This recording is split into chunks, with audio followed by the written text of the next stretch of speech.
Kwa hivyo wana ODM, ile kitu mimi nataka niwahakikishie, kwa mapenzi ya Mungu, ODM will either form the next government or be part of the next government. Who has told you? Who has told you?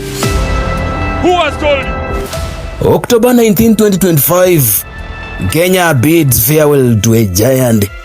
And in that shadows of that farewell, once a vibrant political party now stands at crossroads.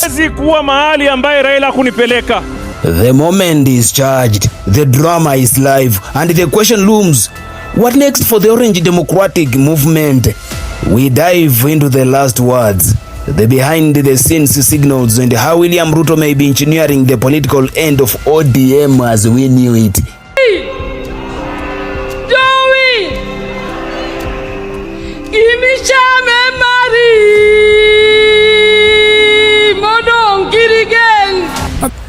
Let's begin with the family.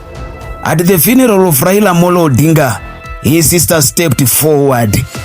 She summoned the ODM, its leadership, and the nation to unite, respect, and to honor the man known as Baba for his lifelong fight for democracy.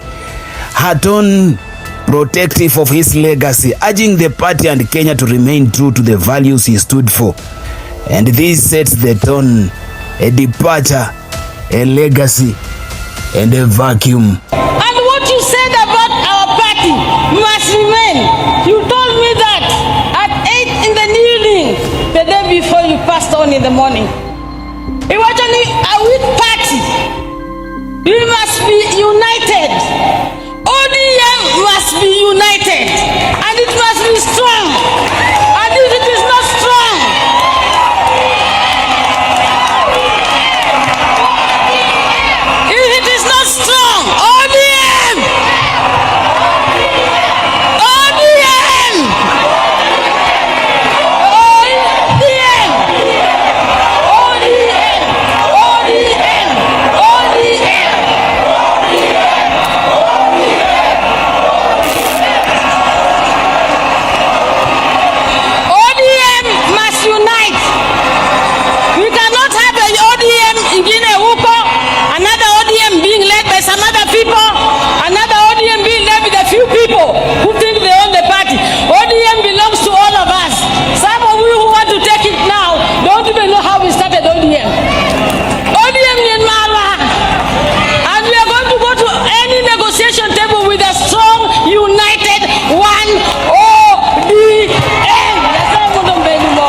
And after Raila's sister's speech, key ODM bigwigs took the stage and hear what they said, especially the executive members, each in their own way hinting at continuity, a crisis, or a transition.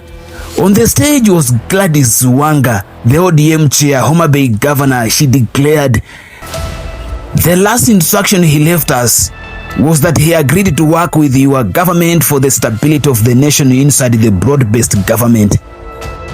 That is the last standing instruction that Baba gave us, and as a people and as a party, that is where we will stand."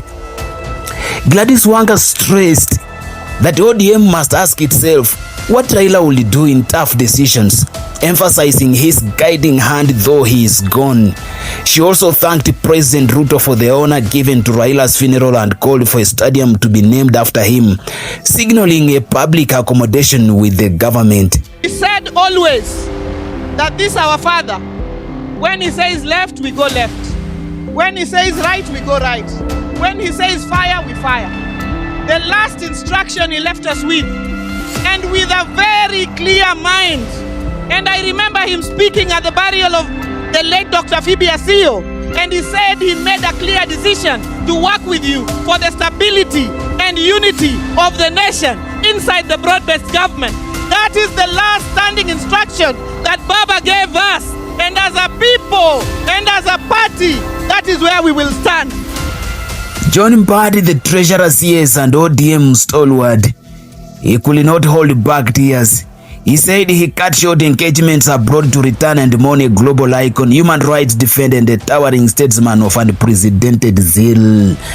His words show emotion and loyalty, but little strategic roadmap, although he insisted that the ODM must work with the government. Community, Your Excellence, and I want to tell you this, don't be shaken. Hassan Joho delivered what is described as a fiery speech at the funeral.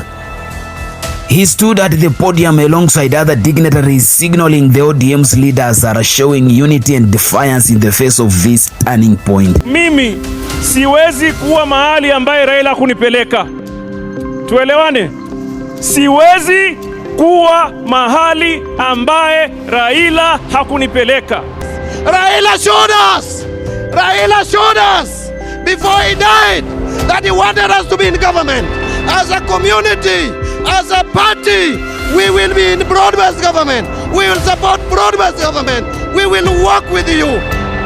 Ya kuwa kuna njia nyingi ya kuwa kanga. Tunasema hivi, mwaka 2027 hatukai katika upinzani. Mwaka 2027 we will not be in the opposition. Mambo mawili yatafanyika. Agosti tunapiga kura. September we are either in government or we are government. Baba Raila Odinga alizungumza wazi mbele ya nchi nzima tarehe 22 mwezi uliopita mbele ya hawa wabunge katika hoteli ya Agile pale Nairobi. Baba aliongea kwa kinywa chake mwenyewe, na waomba viongozi msiingize maneno kwa mdomo ya mtu ambaye amelala. Alisema yeye mwenyewe, akasema kama chama lazima tujiandae kwa ajili ya uchaguzi wa mwaka 2027. Na wale ambao wanaeneza mambo mengine hapa, baba alisema who has told you? Who has told you? Who has told you?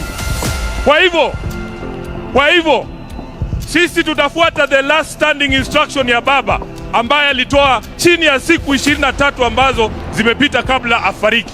Now here is why I argue that William Ruto is politically barring ODM and why the funeral of Raila is the symbolic battleground. Raila had earlier this year signed a political agreement with President William Ruto, the broad-based government. This changed the ODM from pure opposition to a partner of the state. In Gladys Wanga's words, this is the last instruction of Raila, which signals ODM's acceptance of a cooperative role rather than confrontation. The leadership vacuum.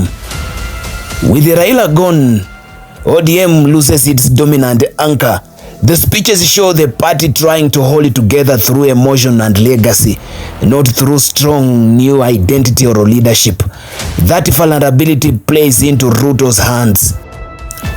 Ruto's position. By presiding over the state funeral, providing honor, 17-gun salute, and embracing Raila's legacy publicly, Ruto shifts the political narrative. He becomes the protector of Raila's heritage rather than his adversary. That dulls the opposition edge of ODM. They are no longer outside the government, they are inside its orbit. Internal frictions within ODM. The comment about Sifuna silencing Wang and Ledama hints at internal battles. When a party's leadership is fighting itself, it cannot mount a credible challenge. That is what I mean by killing. Not physical violence, but strategic marginalization. ODM's battlefield is being eroded. And in all this, Edwin Sifuna might be the black sheep within ODM. Let us zoom in on Edwin Sifuna's. He is Secretary General of ODM, and that gives him power, but also in his role now seems fraught. His emotional tribute. We have lost our father, observe unity. This reveals an awareness of instability. But the video clip Sifuna silences Wanga and Ledama over ODMs in Ruto's. This suggests he may be taking a more aggressive or dominant posture within the party. This dynamic may signal that Sifuna is becoming a faction center, perhaps challenging Wanga or other leaders, or trying to assert control over the party's narrative now that Raila is gone. But why is this important? Because when a party's secretary general begins to act as a rival to other senior leaders, it fractures unity. And in politics, fractures are exploited by opponents. Ruto wants a weak ODM, a weak and very divided ODM. Sifuna's posture may inadvertently accelerate that.